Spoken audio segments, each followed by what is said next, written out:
सासंग जी, प्यार से कहना जी, धन निरंकार जी, सासंग जी। आज रावण का पुतला जलाया जाएगा। बहुत खुशी है। 9 दिन नवरात्र बीत गया खुशियाँ मनाते मनाते, पर सासंग जी एक साल तक भी खुशियाँ नहीं टिक पाती है। हर साल रावण को जलाया जाता है, और रावण को इसलिए जलाया जाता है कि विवाद तो रावण से ही था। राम और रावण का ही विवाद था। पर सासंग जी, पुतला जला के घर वापस आने के बाद भी रावण मरता नहीं है। तभी तो लड़ाइयाँ होती हैं। मैं राम वाले हैं, मैं कृष्ण वाले हैं। यहाँ महापुरुष कहते हैं, संपूर्ण हरदेव वाणी का पद है, नफरत में जीने की आदत जिसकी भी बन जाएगी, मिलवर्तन और प्यार की उसको बात समझ न आएगी। रावण का पुतला एक क्या 10 जला दे, क्या फर्क पड़ने वाले है। पुतला ही तो है, अपने हाथ से बनाएं और जलाएं। मेरी मर्जी, जितना चाहे उतना जलाएं।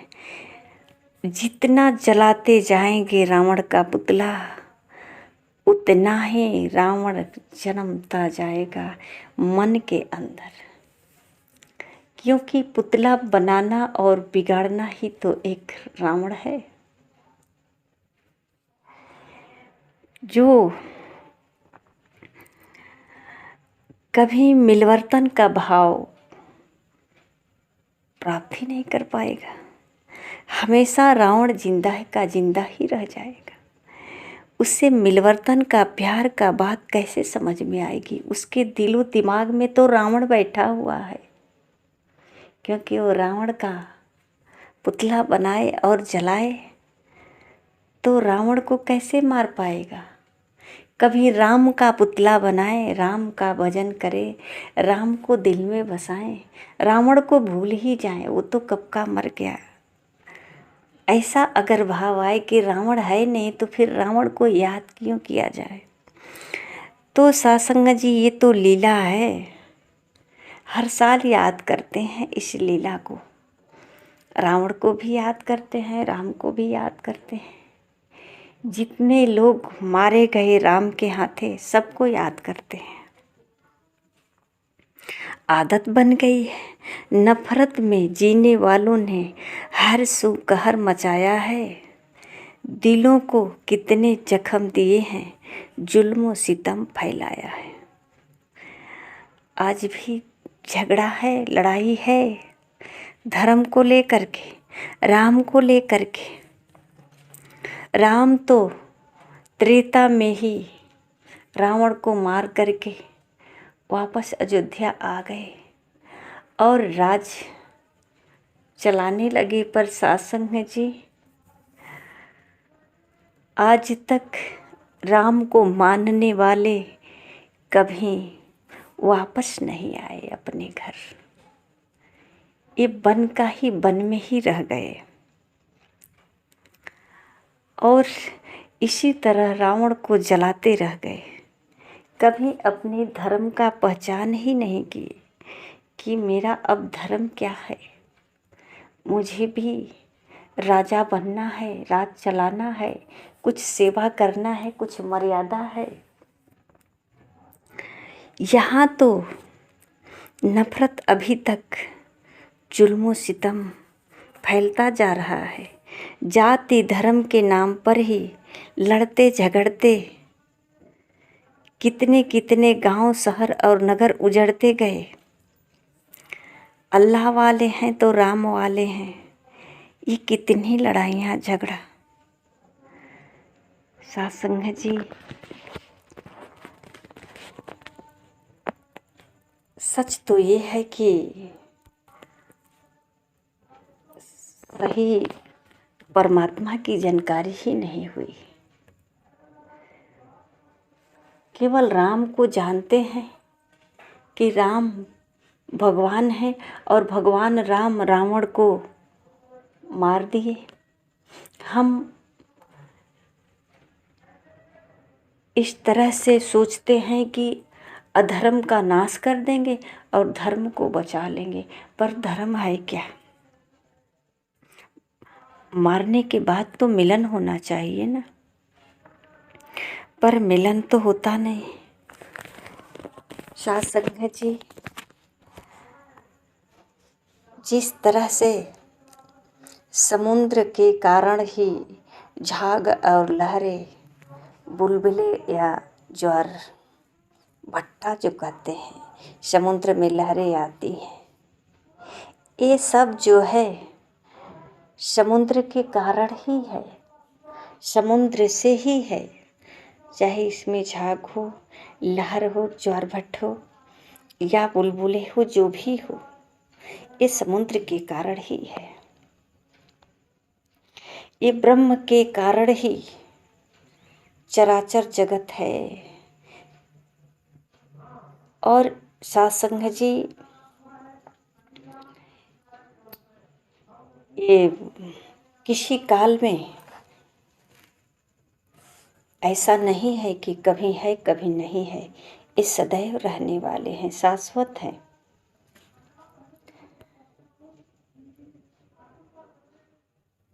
जैसा कि सत्संग जी, सिनेमा का जो पर्दा होता है सफ़ेद, पर्दे पर चलचित्र से पूर्व, अंत और मध्य तीनों काल में होता है,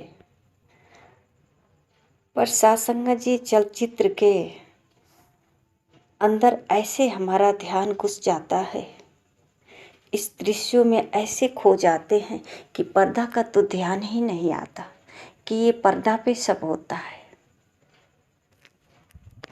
पर्दे पे कोई असर नहीं पड़ता, न तो ये पानी का असर पड़ता, न आग का असर पड़ता, न गोली का वो असर पड़ता। आज ये जो कुछ भी है संसार में, ये पार ब्रह्म परमेश्वर के कारण ही है।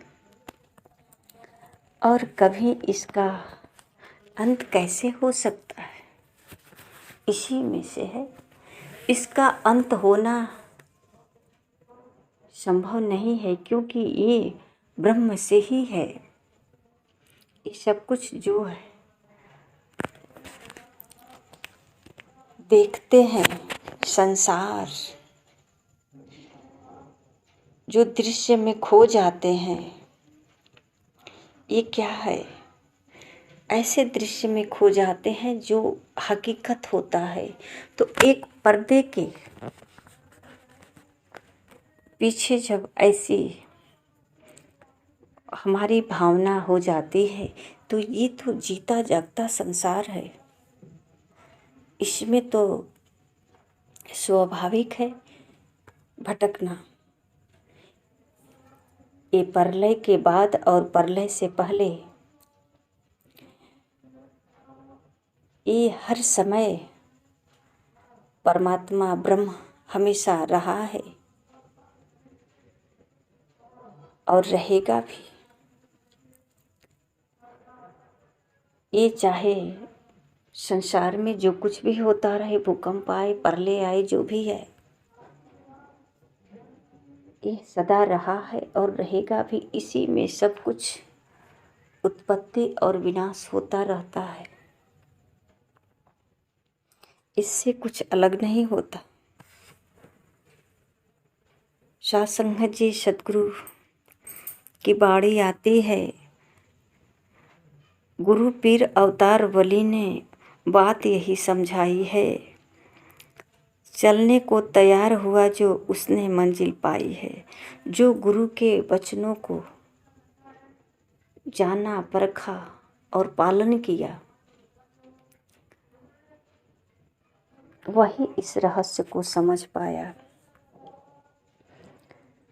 उसको पता है कि जो मन में बैठा हुआ भावनाओं की रावण है, जो बदले की भाव लिए हुआ है, जो क्रोध है, क्रोध अग्नि की जैसी भड़क रही है, तो रावण को जलाने से ठंडी नहीं होगी, बल्कि और ये पनपती जाती है और पनपती जाती है। साध संगत जी, सदगुरु ये पार ब्रह्म परमेश्वर निराकार का साक्षात्कार करा करके सारे भेद को खत्म कर दिए। जैसे पता चला कि जल से बहुत कुछ बन सकता है, और जल तो एक ही है, इसका अनेक रूप है, अनेकों रूप में जानते हैं, नाम भी इसका अलग अलग है। जैसे लहरें भी कहते हैं, और बारिश होती है तो बारिश कहते हैं। यही कहीं नदी तालाब के नाम से भी जल को ही कहते हैं। जहाँ जल नहीं होता वहाँ तालाब और नदी नहीं कह सकते। जल होता है तभी उसका नाम पड़ता है, चाहे उसको वाटर कहें, जल कहें, पानी कहें, या किसी तरीके से। एक यही जल है जो आंसू के रूप में गिरता है, यही जल तो पसीने के रूप में भी गिरता है। ये जल अनेकों रूप में, कभी भाप बन जाता, कभी ओले बन जाता, कभी बर्फ बन जाता, अनेकों रूप इसका है। पर जो जल को पकड़ लिया, जो जल को जान गया, उस सब को जो है जल के रूप में ही देखता है। उसके लिए कोई अलग अलग नहीं है, उसे समझ आ गया। इसी प्रकार साध संगत जी, जब गुरु के ज्ञान को समझे और जिसको समझ आ गई, वो सारे ये संसार में संपूर्ण हरदेव वाणी का पद है। हरि को जो देखे दिखाए वही प्रभु का बंदा है। जो जग में सबको अपनाए वही प्रभु का बंदा है। साध संगत जी, सबको एक जगह इकट्ठा कर लिया। जैसे चाहे वो बर्फ हो, ओले हो, जल हो या लहर हो, सब में एक ही को, सबका रंग एक ही है, सबका सभी तरल है। कुछ क्षण के लिए ये बर्फ जो है आकार लिया है, फिर भी वह जल ही है। साध संगत जी, जो जल को पकड़ लिया, जो जल को जान लिया, उसके लिए सब एक समान हो गया। साध संगत जी, जो ब्रह्म ज्ञान के द्वारा परमात्मा का बोध कर लिया, जो स्वयं का बोध कर लिया,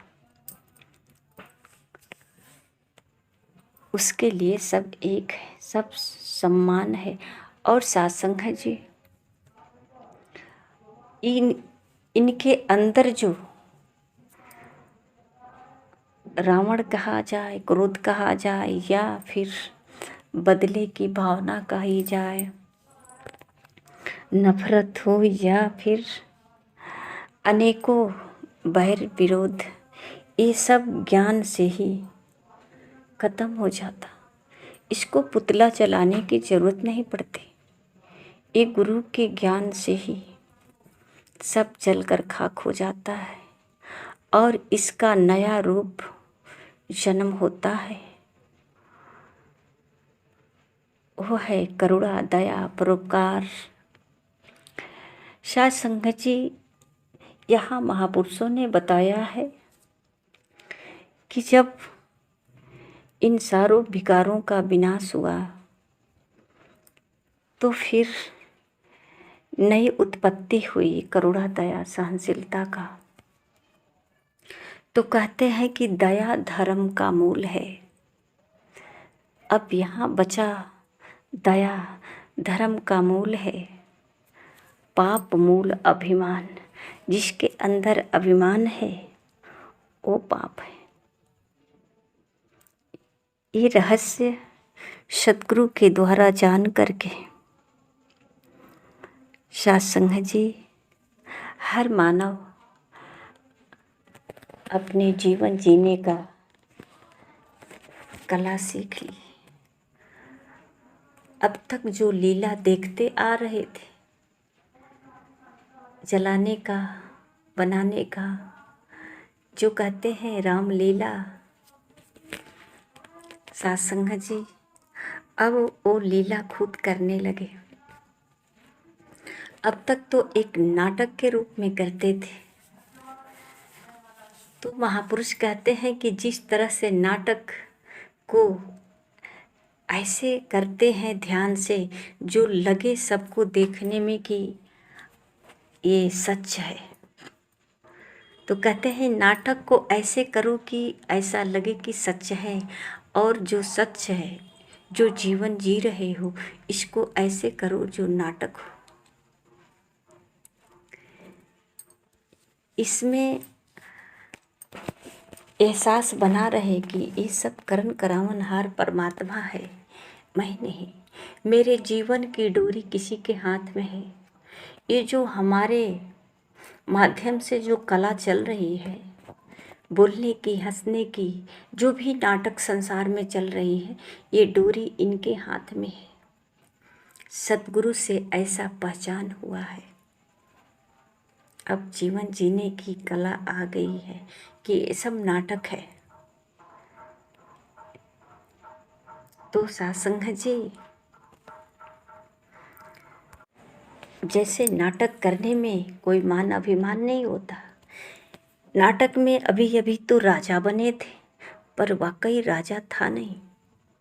नाटक में कुछ क्षण के लिए वकील बने थे, पर वकील नहीं थे। उसी प्रकार इस संसार में जो जब जब जहाँ जहाँ आवश्यकता आई है सेवा का, वहाँ वहाँ बस योगदान ही दिया संसार में, सच में थे नहीं। परमात्मा के घर से कहते हैं आए तो एक कोरा कागज, एक छोटा सा शरीर था जिसमें नाक नक्शा तो सब कुछ था, पर इसमें वो शक्ति नहीं